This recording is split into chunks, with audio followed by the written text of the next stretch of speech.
New Year's Eve has a very dark secret, and I'll prove it's controlling you right now. What if I told you that January 1st was specifically chosen to program your consciousness for failure? And what if the people who created this calendar system knew exactly what they were doing? There's a reason it's called New Year's Eve, not coincidence. It's right there in the name, Eve, the original deception, the original fall, and you celebrate it every single year without knowing what you're actually invoking. Before you dismiss this, let me show you something that'll break your perception of time itself. Look at the date, January 1st. Why does the year begin in the dead of winter? Why not spring when nature actually renews? Why not the solstice when the sun returns? Why this arbitrary point in the middle of winter darkness? Because the people who designed this system weren't measuring nature's cycles. They were creating a control mechanism, an annual reset ritual that keeps you trapped in a perpetual cycle of hope, failure, guilt, and reset. And here's what they don't tell you. The traditions you perform on December 31st, the countdown, the kiss at midnight, the resolutions, the champagne, every single one was specifically designed to program a frequency of perpetual dissatisfaction. A frequency that says, you're not enough, but next year, if you try harder, maybe you'll finally be worthy. And here's where it gets disturbing. The god of January is Janus, the two-faced god. One face looks backward with regret. One face looks forward with false hope. You're taught to do the same every New Year's Eve. Reflect on your failures. Promise to do better. Year after year after year. Sound familiar? They didn't just create a holiday. They created a psychological loop that harvests your energy annually. You set goals you'll abandon by February. You promise change that never comes. You start fresh while carrying the same patterns. The calendar resets. But you don't. You just feel guilty about it. And every year, right on schedule, you participate in the ritual without knowing what you're actually programming into your subconscious. I am incomplete. Next cycle, I'll be better. But next cycle never comes. Because the system was designed that way. And New Year's Eve, why is it called Eve? Most people think it just means evening. You know, the evening before a holy day. Borrowed from religious terminology, sure, that's the surface explanation. But Eve carries much deeper programming. Way deeper. Biblical Eve. First woman, first deception, first fall from grace. The serpent convinces Eve to eat the forbidden fruit. The promise? You will become like God, knowing good and evil. The reality? Exile from paradise, introduction of death, original sin. Humanity's first mistake, encoded into mythology forever. And every New Year's Eve, you're symbolically reenacting the fall. You're standing at that same threshold. Temptation in front of you. The promise of transformation. The belief that this time, you'll finally achieve divinity. Finally become who you're supposed to be. But it's the same trap. Different year, same deception. Same promise of godhood through knowledge, through improvement, through one more cycle of trying. And the symbolism gets even more blatant. Why count down to midnight? Seriously, why not dawn? Dawn is the actual beginning of a day. The sun rises, light returns. That would make sense for a new beginning, right? But no, we count down to midnight. Midnight. The witching hour. The liminal space between days. The death of the old and birth of the new happening simultaneously in darkness. In occult tradition, midnight is when the veil is thinnest, when supernatural forces have the most power, when magic works best. That's not folklore. That's been understood across cultures for thousands of years. And here you are, New Year's Eve. Billions of people performing the exact same action at the exact same moment. A collective global countdown. Mass ritual synchronized across time zones. Think about what that creates. billions of people, all focused on the same symbols, all counting down together, all releasing the same emotions at midnight. The champagne toast. Who are you toasting to?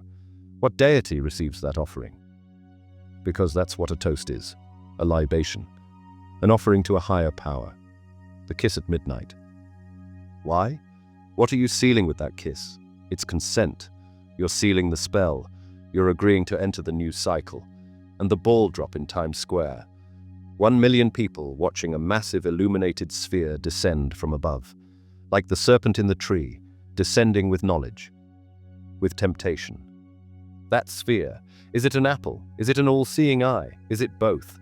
1 million people watching the physical manifestation of the ritual, and billions more watching on screens, all synchronized, all participating. But midnight is just the surface. The real programming happens in what you're taught to do at midnight. And the average person makes 3 to 5 New Year's resolutions. But studies show 80% are abandoned by the second week of February. Not a month in, 2 weeks. And 92% are never achieved at all. Most people assume that's a personal failure. Lack of discipline, lack of willpower. But this isn't failure, it's the design. And the resolution is not the solution. It's the mechanism. And the language proves it. But this isn't symbolism, it's etymology. The word resolution comes from the Latin resolutio, documented in institutional use by the 14th century. In legal and ecclesiastical contexts, it meant a binding decision, a formal declaration that carries obligation. A resolution is not a hope, it's a contract. And when you make a New Year's resolution, you're formally declaring that something is wrong with you and promising correction through future behavior. When that promise fails, which it statistically does, guilt is the enforcement mechanism. That's why the cycle repeats. Now look at the song. Auld Lang Syne is a Scots phrase first recorded in the late 1700s. It means old long since. It is a song about the past, about loss, about what's already gone. It's sung at the exact moment the calendar resets. Then comes the declaration, the resolution, the contract. You confess inadequacy, you promise improvement, you fail on schedule. You internalize guilt, the calendar resets, you don't. And that isn't accidental. January, named after Janus, Roman god of doorways, transitions, beginnings, endings, time itself. And Janus is depicted with 2 faces, one looking backward, one looking forward, never looking at the present moment, always divided between past and future. He's the god of doorways, the gatekeeper, the one who controls who enters and who doesn't. The doorkeeper of heaven itself in Roman mythology. Every New Year's you embody Janus. You're taught to do exactly what he does. Look back, regret, shame. I wasted this year. I didn't accomplish enough. Where did the time go? Look forward, hope, false promises. This time will be different. Next year, I'll finally get it together. Fresh start. Neither face looks at now. Both faces keep you out of the present moment. And the present moment is where your actual power exists, but you're too busy looking backward and forward to notice. Janus holds the keys. You're asking permission to enter the new cycle. You're petitioning him, making offerings, promising to be better, to do better, to finally be worthy. But here's the question nobody asks. Who's the gatekeeper? Who are you really asking permission from? Because Janus isn't the oldest god you're worshipping on New Year's Eve. January 1st itself is built on something far more ancient and far more controlling. Let's talk about nature for a second. Because nature doesn't begin its cycles in January. Nothing in the natural world starts in the dead of winter. Spring equinox, March 20th or 21st depending on the year. That's when nature actually renews. When seeds sprout, when flowers bloom, when life returns after winter's death. Or the winter solstice, December 21st or 22nd. That's when the sun is reborn, when light begins returning. When the darkest night gives way to increasing daylight. Those would make sense as New Year starting points. They're based on actual cosmic events, actual natural cycles. But January 1st, it has no astronomical significance. None. No equinox, no solstice, no lunar event. Nothing. Harvest cycles don't align with January. Agricultural calendars have never used January as a starting point. And here's what's really interesting. Ancient calendars began the year at completely different times. Egyptian calendar, September. Because that's when the Nile flooded, bringing fertile soil for crops. Persian calendar, March. Spring equinox, nature's renewal. Hebrew calendar, Rosh Hashanah, around September. The fall. Celtic calendar, Samhain, October 31st to November 1st. The transition into winter when the veil between worlds is thinnest. Chinese calendar. The new moon between January 21st and February 20th. It varies each year based on actual lunar cycles. See the pattern? Every ancient culture based their calendar on something real, something observable, something that mattered for survival. But January 1st? Completely arbitrary. No natural significance whatsoever. So why this date? Because the Roman Empire needed a specific kind of control. The original Roman calendar had 10 months. 10. It began in March. Martius, named after Mars. And here's your proof that January wasn't always the beginning. December. From Decamen 10. It was the 10th month. September. From Septimally 7. The 7th month, October. From Octo, 8, the 8th month, November. From Novem, 9, the 9th month. The names literally prove that the year once began in March. The months are numbered from March, not January. Then Julius Caesar reformed the calendar in 46 BCE, the Julian calendar. He added January and February to the beginning of the year. Moved New Year from spring to dead winter. Why? Military and political control. Easier to collect taxes with a standardized date. Easier to synchronize the empire under one time system. One calendar. One authority. January, named after Janus, god of transitions, god of control over doorways and beginnings. And later, in 1582, Pope Gregory XIII refined it. The Gregorian calendar, the one we still use today. The Catholic Church imposed it globally, through colonization, through conquest, through religious authority. Indigenous peoples all over the world were forced to abandon their natural cycles, their connection to seasons, to harvests, to lunar phases, forced to adopt the Roman grid. The calendar became a weapon of colonization, a way to disconnect people from nature and sync them to empire. And when you understand who they were really worshipping through this calendar system, everything clicks into place. The Roman calendar originally began with Saturnalia, December 17th through the 25th, the festival of Saturn. Saturn, god of time, agriculture, dissolution, limitation, boundaries, the taskmaster, the one who restricts. The January reforms placed Janus, the god of transitions, right after Saturn's festival. Janus is the gatekeeper. Saturn is the time prison. New Year's isn't giving you a fresh start. You're transitioning from one time prison cell to the next. Different cell, same prison. Saturn's day is Saturday. The week ends with Saturn's energy. Completion, limitation. Rest because you're exhausted from the work week. Saturn's month is December, Saturnalia. The worship of time and limitation disguised as celebration. In astrology, Saturn represents restriction, karma, lessons, discipline through suffering. The Lord of Karma, the teacher through hard lessons, the planet of limitation and time. New Year's resolutions, those are Saturn's lessons, the ones you promise to finally learn, the ways you'll finally discipline yourself. But here's the thing about Saturn. He never releases you. The lessons repeat until you break the cycle yourself. He keeps you locked in the pattern. And modern psychology has proven this doesn't work. Studies from the University of Scranton, Journal of Clinical Psychology, multiple research institutions have looked at this. Only 8% of people achieve their New Year's resolutions. 8%. Why such a catastrophic failure rate? Brain science explains it. Willpower is a finite resource. It's called ego depletion.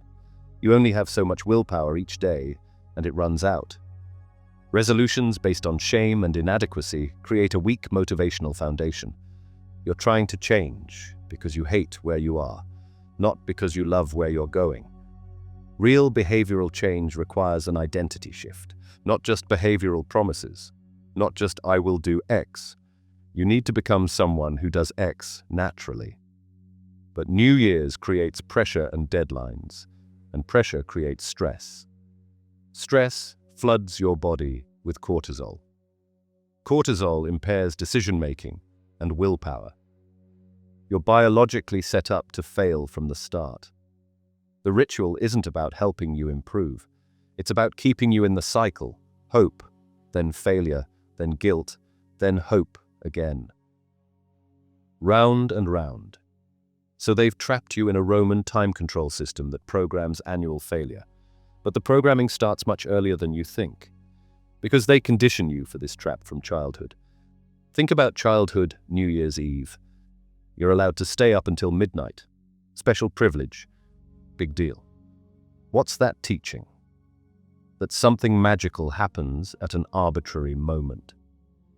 That midnight on December 31st is different from any other midnight.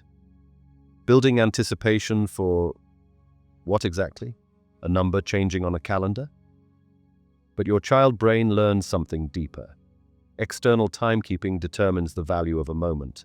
The clock says it's special, so it's special. Not your internal knowing, not your own perception.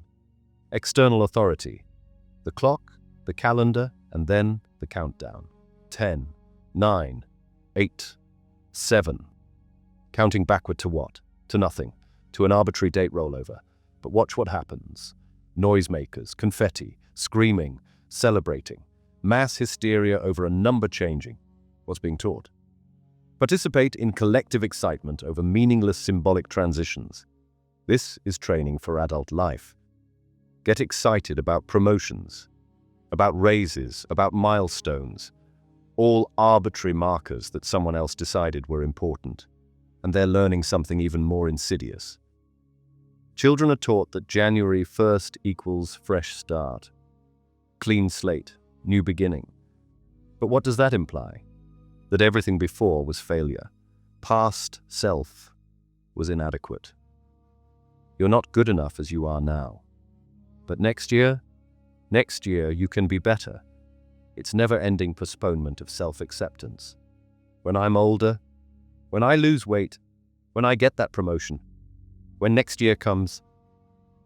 This teaches children that the present moment is inadequate. That worthiness exists in some future moment that never actually arrives. Because when next year comes, you're taught to do the same thing again. Look at all your failures. Promise to do better next year. It creates perpetual striving without ever arriving, always chasing, never satisfied. And adults live this pattern without even realizing it. The billion-dollar self-help industry is built entirely on this programming. You're always becoming, never being, always improving, never enough. And the resolutions themselves teach the darkest lesson of all. Children are encouraged to share their resolutions with family. What are you going to do better this year? Teaching. Publicly confess your inadequacy. Announce your flaws to authority figures. Seek approval for your self-improvement plan. Then what happens? Statistically, you fail. 92% failure rate, remember? But now the shame compounds. Not only did you fail, everyone knows you failed. Your family knows, your friends know. You announced it publicly. So next year you either double down, make even more resolutions, try even harder, or you give up entirely. Become cynical. Resolutions don't work anyway. Both paths keep you trapped. The adult version plays out on social media. Resolution posts, public accountability groups, gym membership sign-ups in January that get cancelled by March. The trap is this. You're outsourcing your power to external validation. You're making change dependent on other people witnessing it, approving it, tracking it. But true change happens internally, silently, without announcement, without permission. When you need to announce it, you're seeking validation. When you seek validation, you're giving your power away. And the final childhood programming is the most destructive of all. New Year's teaches children that time is the master and you are the slave. New Year, New You means time dictates when change is possible. Not change when you're ready, but change when the calendar says. And that pattern continues into adulthood. Waiting for Monday to start the diet. Waiting for January to quit the bad habit.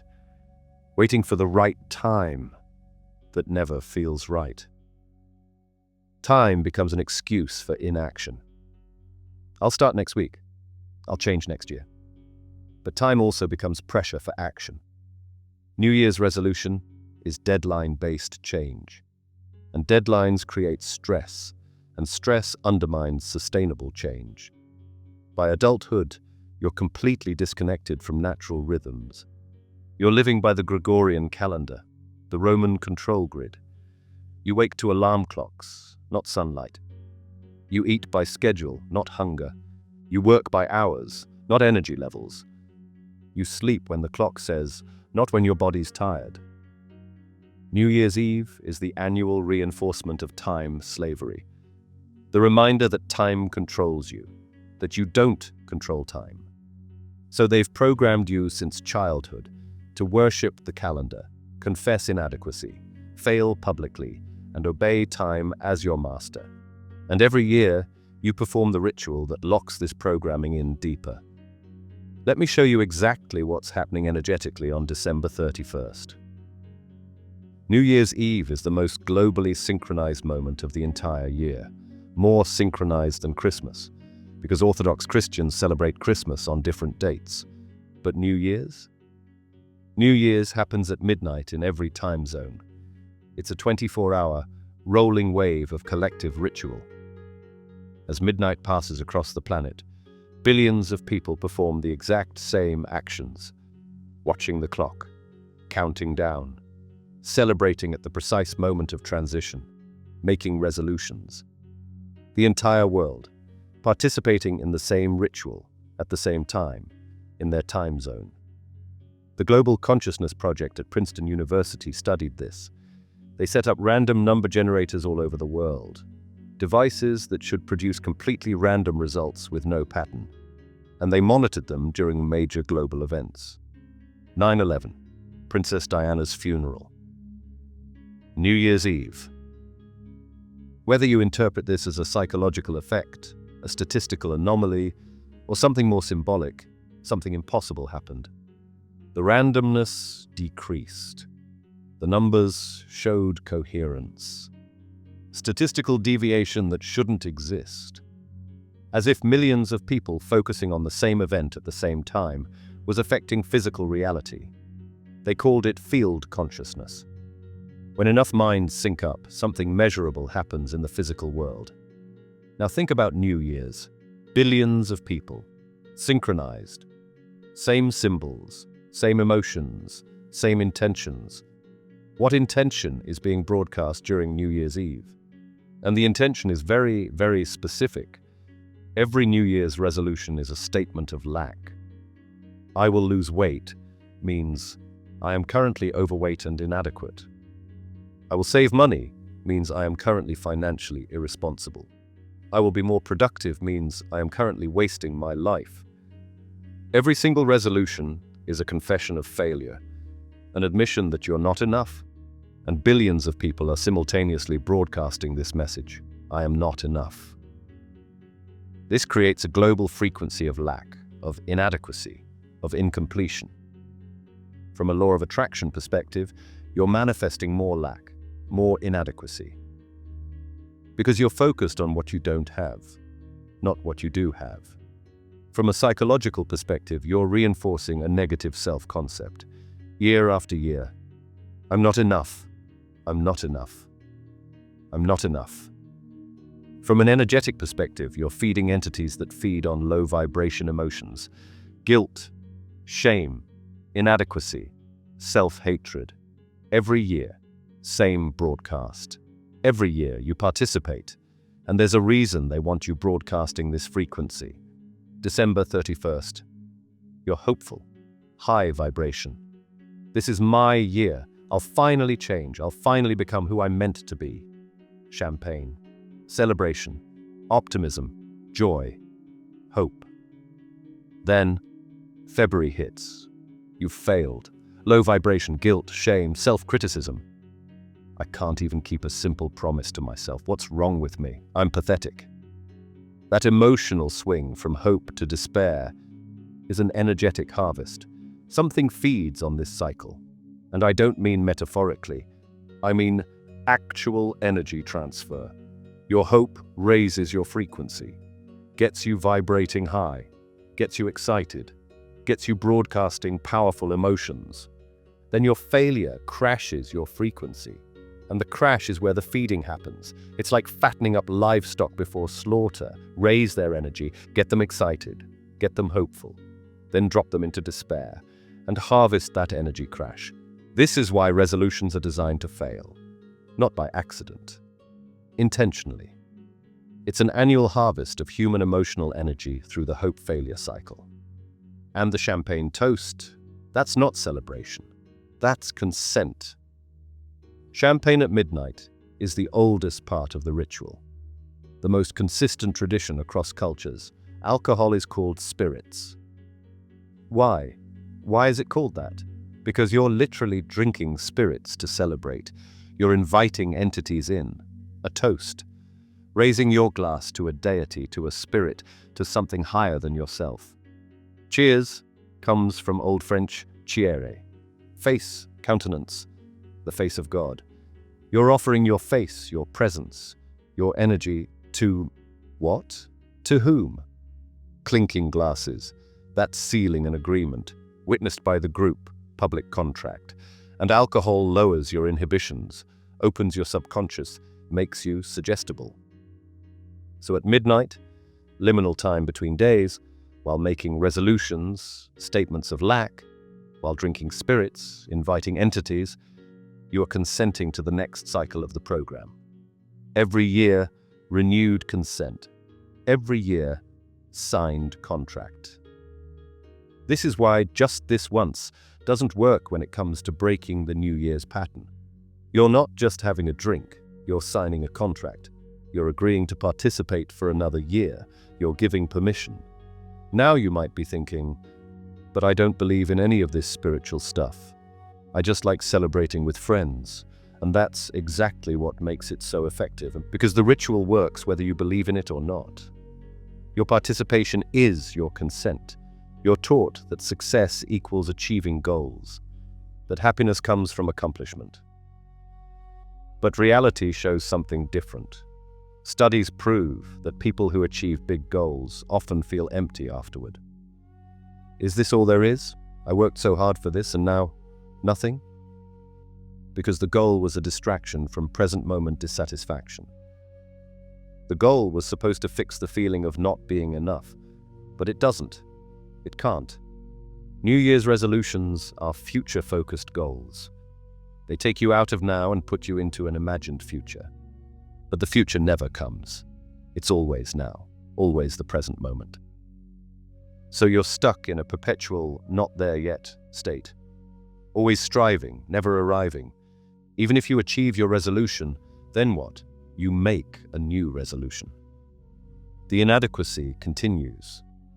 Or you feel empty because the achievement didn't fix the deeper problem. Or you return to old habits because the change wasn't authentic.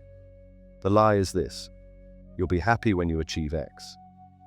The truth is this: if you're not happy in the process, achievement won't fix it. And they know this, which is why they need you making goals, not finding contentment. Every failed resolution reinforces a belief. I can't trust myself. year after year of broken promises. To yourself. This erodes self-trust at the deepest level. I said I'd lose weight. I didn't. I said I'd save money. I didn't. I said I'd quit. I didn't. Your subconscious learns that your word means nothing, that you're unreliable, that you can't be trusted. This destroys personal power at the root. You stop believing in your ability to change. Learned helplessness sets in, and now you're dependent on external systems for change. Need a gym trainer because you can't do it alone. Need a diet program because you can't do it alone. Need an accountability group because you can't do it alone. Your sovereignty has been destroyed by the annual ritual of making and breaking promises to yourself. So they've got you in a cycle of failure, consumption, and self-betrayal. And it all resets every January 1st like clockwork. But here's what's really disturbing. This isn't the only time-based control system. Because they're programming you to worship time itself. Ancient cultures understood cyclical time. Nature operates in cycles. Seasons, moon phases, day and night, birth and death and rebirth. Indigenous peoples lived by natural rhythms. They didn't fight against time. They flowed with it. But modern humans live by linear time, past, present, future, never returning, always moving forward in a straight line. And this creates urgency, scarcity, aging anxiety. Time is running out. I'm getting older. I've wasted so much time. None of this exists in cyclical time perception. In cyclical time, everything returns. Nothing is wasted. There's always another opportunity, another season, another cycle. But linear time, one chance. Must optimize. Constant pressure. Must achieve before time runs out. New Year's reinforces the linear model. New Year implies the old year is gone forever. Can't return to it. Can't recover what was lost. Can only move forward. And this creates stress around time itself. And they've made you worship the clock.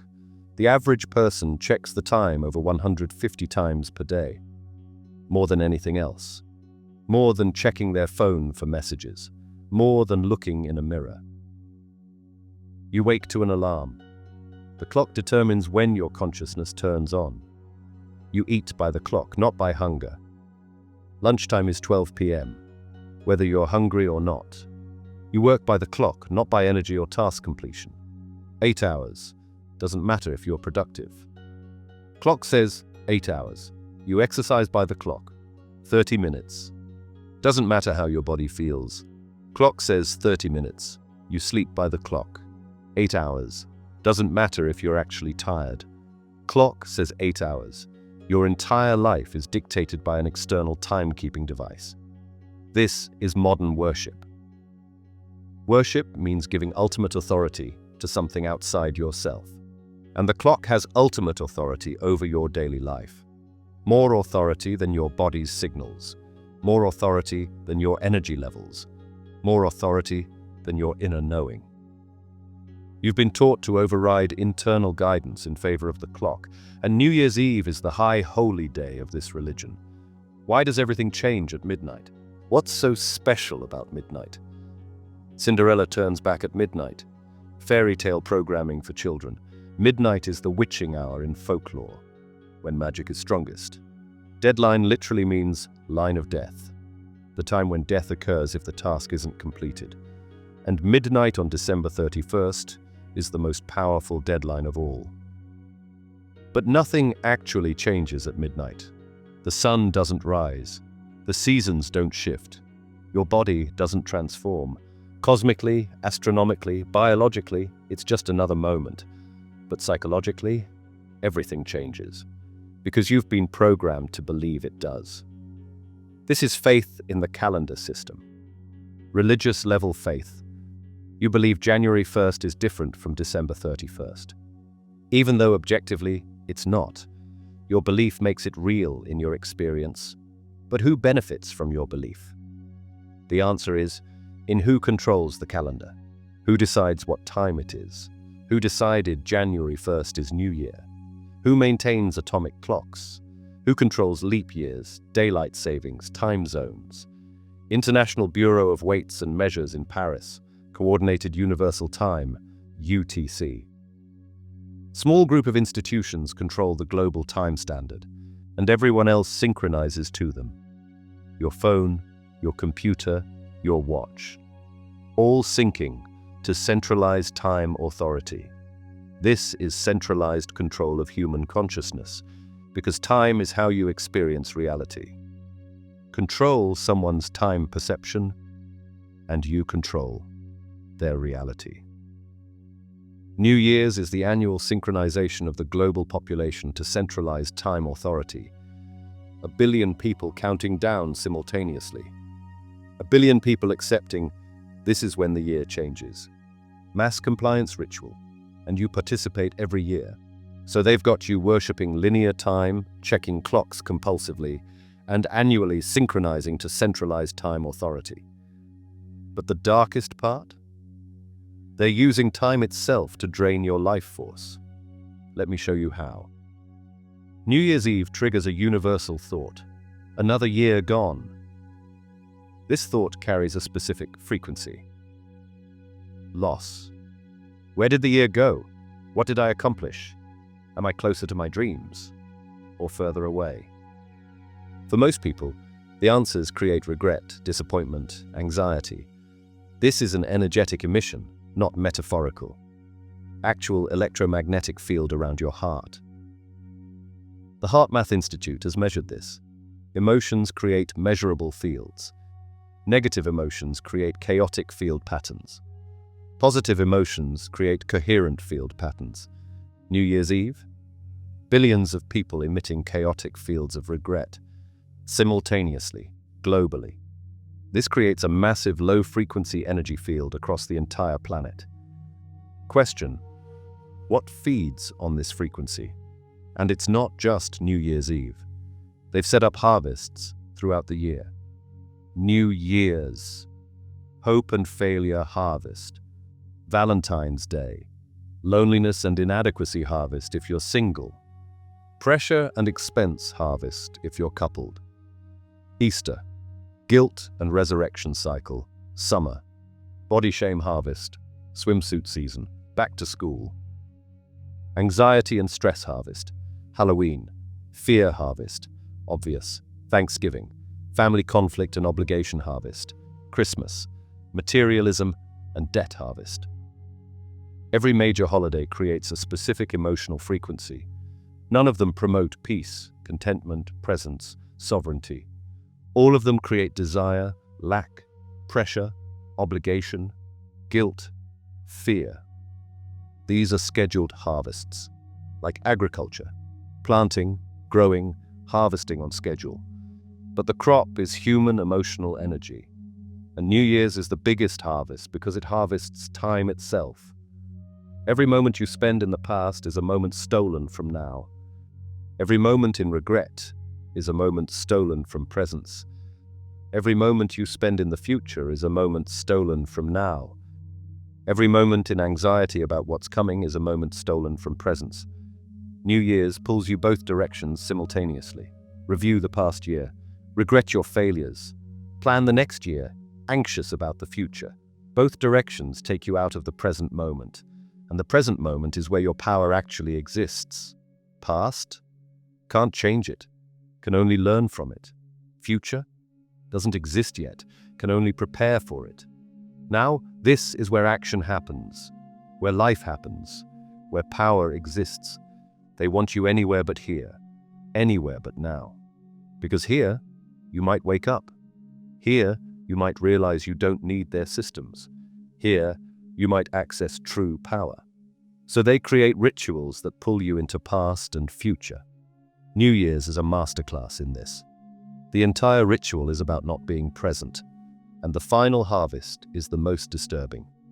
Another year gone means another year closer to death. This is the underlying anxiety of New Year's. Birthdays trigger it individually. New Year's triggers it collectively. Time passing equals life diminishing. Linear time model equals march toward death. Every New Year's reminds you, you're dying. You're running out of time. This isn't morbid truth. This is a control mechanism, because fear of death is the ultimate control. People who fear death are more compliant. Don't take risks. Don't rebel. Don't question authority. People who fear death are more consumer-driven. Accumulate wealth and possessions before death takes them. People who fear death are more desperate. Running out of time means making poor decisions under pressure. People who fear death are more controllable. Will do anything to extend life, to feel secure, to avoid the inevitable. New Year's reinforces scarcity of time. I'm running out of time. I've wasted so much time. How many years do I have left? This fear drives entire behavior patterns. Midlife crisis is time anxiety peak. Retirement savings is time anxiety commercialized. Anti-aging industry is time anxiety monetized. New Year's Eve is the annual reminder that time, and therefore you, is running out. So they've programmed you to fear time, worship time, and let time control your every action. But here's the most empowering thing I can tell you. Time is an illusion, and you can break free from it. Let me show you how. Time, as you experience it, is constructed. Not objective reality, perceptual reality. Einstein proved this. Time is relative, not absolute. It bends, it stretches, it changes based on velocity and gravity.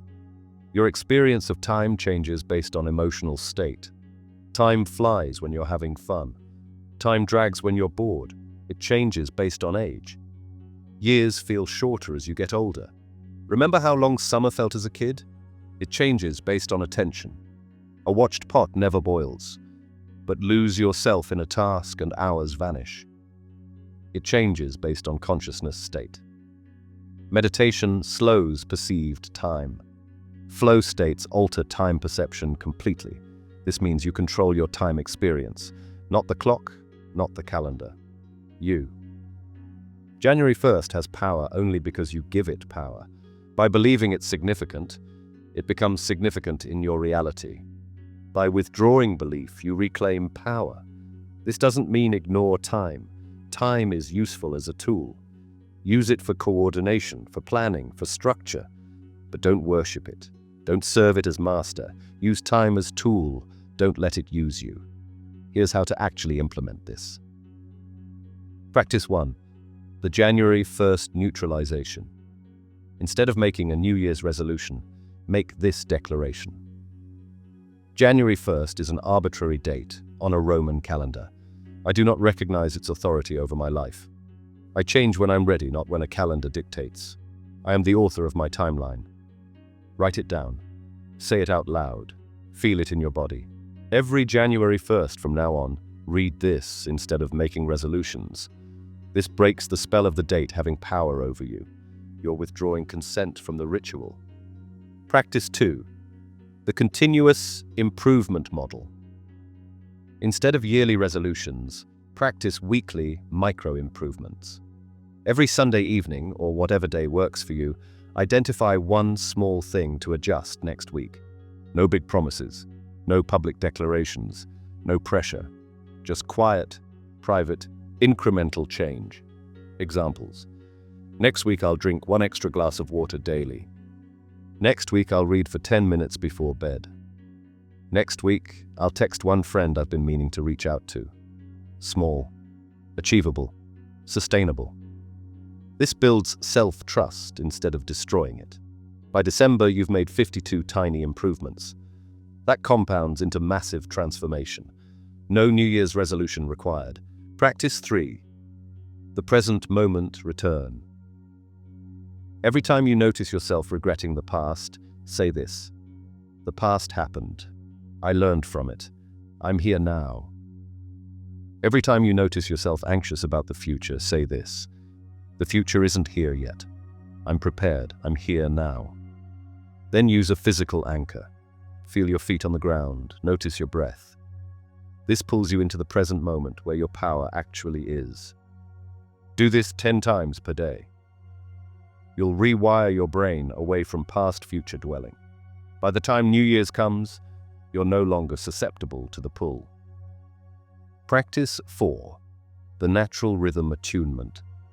Start paying attention to natural cycles instead of calendar dates.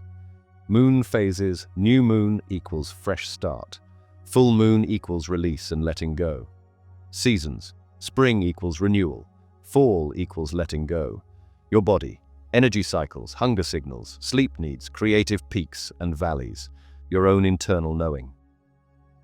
When change feels right from inside, not because external authority says so.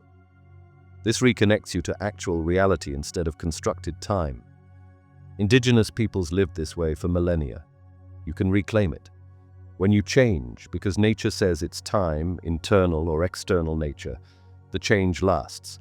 When you change, because a calendar says it's time, the change fails. Practice 5, the celebration reclamation. You don't have to become isolated. You don't have to refuse all celebrations. You can participate consciously.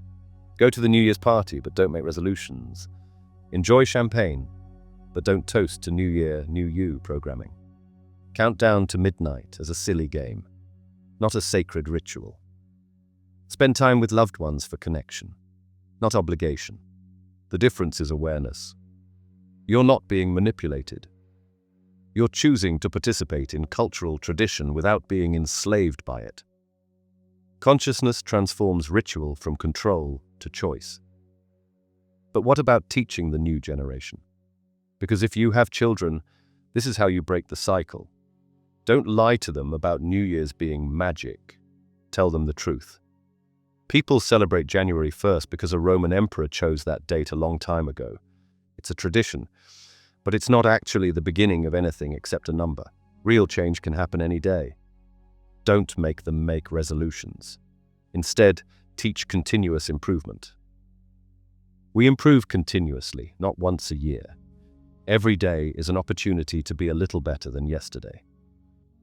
Show them natural cycles. Spring is when nature renews. We can plant seeds, literal or metaphorical. Fall is when nature releases. We can let go of what doesn't serve us. Teach clock reading as a tool, not a master. The clock tells us when to coordinate with others, not when we're hungry or tired. Always listen to your body first. By teaching this, you free them from the time prison you were raised in. Now let me give you the final practices you can implement starting today. Practice 1. The calendar audit. Look at your year ahead. Identify every should that's calendar-based. I should lose weight by January. I should have X accomplished by end of year. I should achieve Y by my birthday. Cross out the deadlines. Replace with, I'll do this when I'm genuinely ready and have the resources to sustain it. This removes pressure, which causes failure. This allows authentic readiness, which creates success. Practice 2. The resolution graveyard. Write down every past New Year's resolution you've ever made. Look at them. Notice how many failed. Notice whether failure made you better or just more guilty. Notice whether these were truly your desires or conditioned shoulds from outside. Then burn the list, safely. Ritual release of guilt, shame, failure identity. Declaration: I am not my broken promises to a Roman calendar. I am a sovereign being who changes on my timeline. Practice 3. The Midnight Rebellion. On December 31st at midnight, if you're awake, don't count down, don't make resolutions, don't toast to New Year. Instead, go outside, look at the stars, same stars as yesterday, same as tomorrow. Breathe deeply, say, I am here, I am now, I am free. This breaks the collective ritual. Your consciousness is not participating in the spell. You're outside the grid for that moment. Practice 4. The time fasting. Once per month, practice time fasting. Remove all clocks from visibility for one day. Cover wall clocks. Turn off your phone's display or put it away entirely. Avoid screens. Spend the day by feel, not by time. Eat when hungry, not by clock. Sleep when tired, not by clock. Work until task is complete, not for X hours. This rewires your relationship with time from external authority to internal authority. You'll notice you function just fine without constant time checking. You'll realize the clock isn't as necessary as you thought. Practice 5. The etymology awareness. Every time you use time-related language, recall the true meaning. New Year equals arbitrary Roman date. Resolution equals dissolving something again, implies you'll fail and need to resolve it. Deadline equals line of death. Threat-based motivation. Time management equals managing the unmeasurable. You can't manage time, only attention. Wasting time equals impossible. Time isn't a resource you consume. This linguistic awareness breaks automatic programming. Words shape reality. Changing how you talk about time changes how you experience it. Practice 6. The eternal now practice. Daily practice. 5 minutes. Sit quietly. Notice that past is memory. Future is imagination. Only now is actually real. Notice you've never experienced anything except now. Even memories are remembered now. Even plans are made now. Feel into this. There is only now. This is deeply liberating. If there's only now, you can't waste time. There's only this moment. If there's only now, you can't run out of time. There's always now. If there's only now, you can't be late for your life. You're living it right now. New Year's loses all power when you live from now. Practice 7. The value alignment check. Before making any commitment, including resolutions, ask yourself, does this align with my actual values or conditioned shoulds? Am I doing this for external validation or internal truth? Does this serve my sovereignty or my compliance? Am I ready now? Or am I forcing it because of a calendar date? Only commit if the answers serve you, not the system. This prevents self-betrayal, which is the source of broken self-trust. Practice 8. The community of sovereignty. Find or create community that doesn't worship the calendar, that supports continuous improvement over yearly resolutions, that lives by natural rhythms, that questions time-based control systems. Could be online groups, local friends, family members you trust. Share your practices. Support each other's sovereignty. When culture is pulling you toward New Year's madness, community holds space for a different path. This is how movements grow. One sovereign being finding another. New Year's isn't what you thought it was. It's not a fresh start. It's a reset button on your prison cell. January 1st is an arbitrary date on a Roman calendar, imposed globally through empire and colonization. It has no astronomical, agricultural, or natural significance. It exists to control your perception of time. New Year's Eve, celebrating the original deception, the original fall. You're taught to worship Janus, the two-faced god of transitions, looking backward with regret, looking forward with false hope. Neither face looking at now. Resolutions are designed to fail. 92% never happen. This isn't your fault. This is the design. You're supposed to confess inadequacy, promise change, fail, carry guilt, and repeat annually. This cycle harvests your emotional energy every single year. The ritual programs you to worship linear time, scarcity, urgency, death, anxiety. To outsource change to calendar authority. To destroy self-trust through broken promises. To consume products to fix inadequacy the system created. To fear death, the ultimate control mechanism. Billions participate simultaneously, creating the largest annual mass consciousness event. Broadcasting "I am not enough" into the global field. But here's the truth they don't want you to know. Time is an illusion. Change doesn't require New Year's. You are sovereign now. You don't need permission from a calendar to improve your life. You don't need to wait for January 1st to make changes. You don't need to make public declarations of your flaws. You don't need to fail 92% of the time like everyone else. The real fresh start is this moment, right now, reading this, breathing, alive. You have everything you need right now to begin living aligned with your truth, not the Roman Empire's calendar. January 1st is just a day. It has the power you give it, and you can withdraw that power instantly. The spell is broken the moment you see it. You can participate in celebrations without participating in the control system. You can enjoy culture without being enslaved by it. You are not a subject of the calendar. You are a sovereign being temporarily inhabiting a body in space-time. Act like it. If this shattered something in you, hit that like button. Share this before December 31st.